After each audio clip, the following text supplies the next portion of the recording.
Good morning, Primary 5 and 6. Welcome to your art class. I have pre-recorded it for you to be able to pause it where you need to and to follow along. You can also go back and review a few things if you are unsure of anything.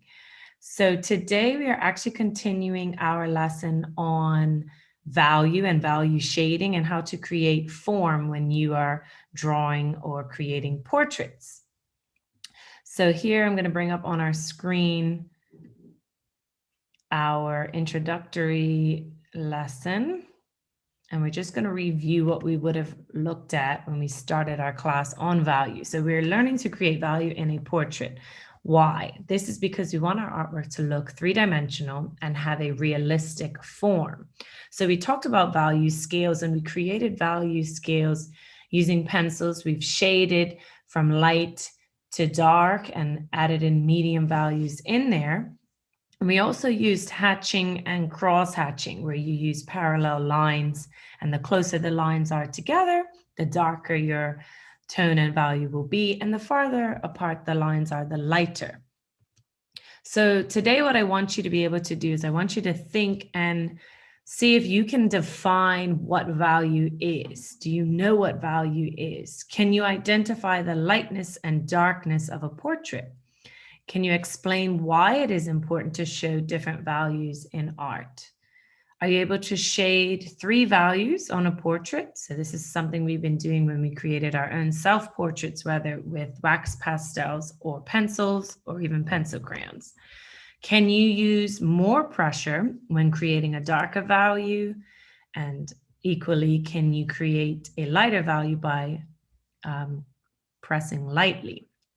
Can you shade evenly and blend your values together? So you can see on the screen there, there's an example of how you can use your pencil. And as you move it towards the right, you're lifting the hand and you're not pressing down onto the paper as much. So the pressure can give you a dark or light value, depending on how hard you press. So what does it look like in a portrait? So here are two examples, painted portraits where you can clearly see the light areas or the lightness of the face, a medium area and a darker area. And the faces have been separated into those shapes. So we talked about planes of the face and separating into sections. These are organic shapes, so free-form shapes, and then filling them in with the correct value. You can see here where the light source is, or where the light is coming from, and then where the shadows are. So we have a quick do now. I want you to think about where the light would be coming from for these 6 faces. You can pause the video here as you look. So for number 1, where would the light be coming from? Where would the light be located if you were to draw the sun or a light bulb, a lamp post? Someone's holding a flashlight. Where would it be? If the dark area is the shadow and the light white area is the sunlight or the light source.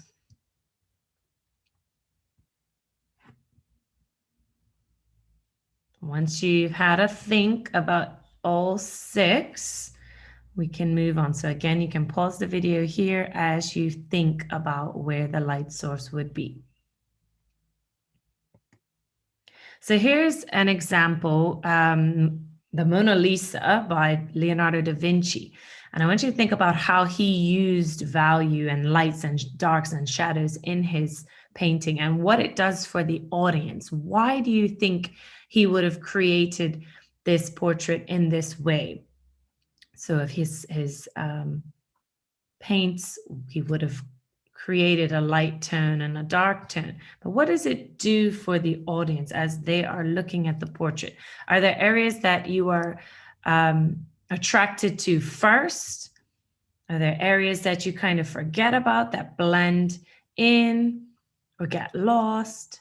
Have a think of why this artist, this painting is successful. Would you change anything? And we can have a look at how the tones and values are blended together. Again, here's another example. This one's by Henri Matisse. And in this portrait, you can see the impressions of the pencil, the paint brush and the paint strokes in here. But again, you can clearly see where the light source would have been and then where the shadows are. Even in the hair, you can see a light and a dark value. So in this portrait, I want you to think about what you might change on it, how you could utilize the same technique if you were to paint a portrait yourself. And that brings me to our practice activity. So primary 5, you do have a worksheet that was sent in your take-home packets, and it is titled Tonal Value Planes of the Face. For primary 6, I want you to try to draw a portrait, either a self-portrait or a portrait of a family member. You can use a photograph. You can even look up a portrait of someone famous if you choose. Focus on the basic outline of the face. You can draw the features, the ears and the hair. And then I want you to outline where the planes are. So each section. You have to identify where the light source is and where the light is coming from, and then you can shade in. So here is one example. This is basketball player Steph Curry. And for primary 5, the face has been labeled for you. So you can see number 1 would be your lightest value. You're pressing very lightly. Number 2, you're pressing a bit harder, adding more pressure to create a darker tone. And 3, your darkest value. You can press as hard as you like. What I'd like for you to try to do, if you're thinking of the success criteria, is blend them together evenly. So rather than having sections where you can clearly see the line that separates the two values, I want you to try and blend the two values together. You can use your finger to blend it. And if you're pressing and adding a little bit more pressure in between, you'll end up having more than just 3 values. So that brings me to our extension task. So once you finish your worksheet, if you have time, you can choose an object in your house that you'd like to draw. And I want you to try and see if you can shade 3 or more values to bring that object to life. So we're trying to create the form. We want it to look 3-dimensional. We want our artwork to move from 2D flat work to something that it looks and appears as though you can pick it up, touch it, and it is real. So here are some examples. You can choose a shoe, your favorite toy, tissue box, vases, books, pots, different things. Make sure you ask your parents first before you remove anything from its living area. In the middle there, we've got some keys. So you can choose a close up on one of your objects if you'd like. Depending on where you put it, if you're putting it on a table and it's right underneath a light or a lamp, you'll be able to get and manipulate the light source. You might even see a cast shadow that you can draw as well. If you're outdoors, you can sit somewhere specific. And again, depending on where the light is, you'll get different values in there. So I want you to try your very best to show the light, medium, and dark values in a found object. And I've got a video here for us to watch, which will show how you can use pencil crayons as well in shading your objects or different portraits for P6 who are doing portraits. So just like you can create value with a pencil, you can also create value with a colored pencil. So each colored pencil has its own form of value. So just like with your pencil, if you push down harder on your paper, the darker the value is, then the lighter you push down on your pencil, the lighter that value is. So if I start off really dark with this color blue, and as I work my way down the paper, I let go of some of that pressure, I can have a lighter blue forming. So now my blue is very, very light. So as you see, and you would have heard, the harder you press, the more pressure you apply, the darker the value, and you're only using one tool, pencil or pencil crayon. And as you come down and you release the pressure and press down a little more lightly, you get that lighter value. So you can do that with every single color. So every color here is going to have its own form of value. So just like your pencil. But if you wanted to get a little more creative with your value and you wanted that light source to really play a role in what it does to your colored pencil, you can really mix the different colors of the colored pencils just like you could with paint.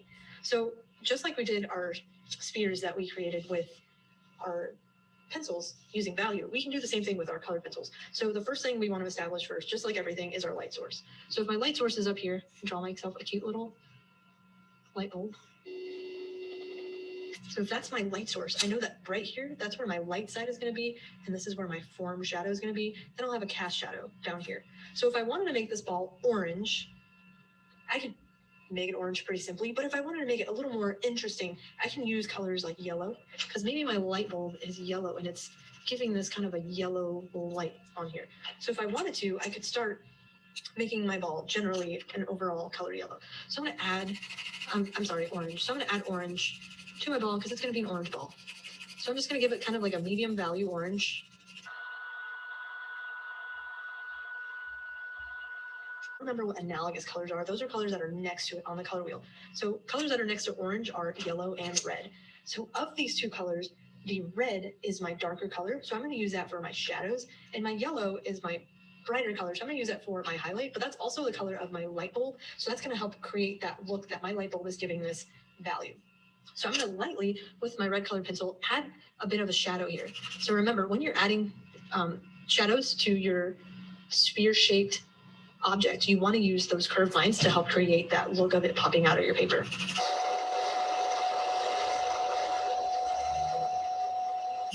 So I'm going to pause here. So again, the whole point of us trying to create portraits or even still life observational drawings is to show that we have the skills and techniques to take something from looking flat and 2D to having more form and being three-dimensional.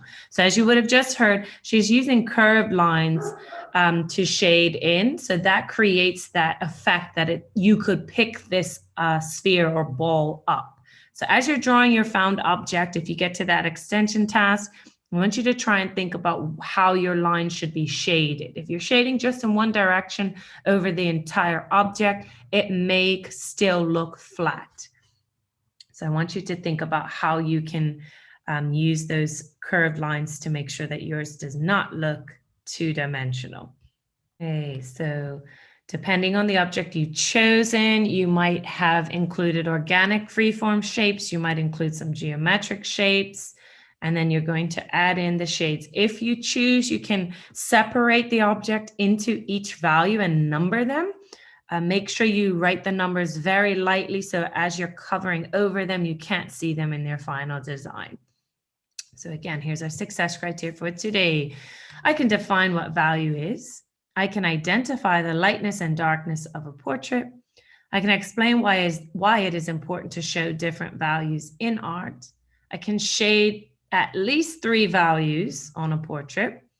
I can shade evenly and blend values together.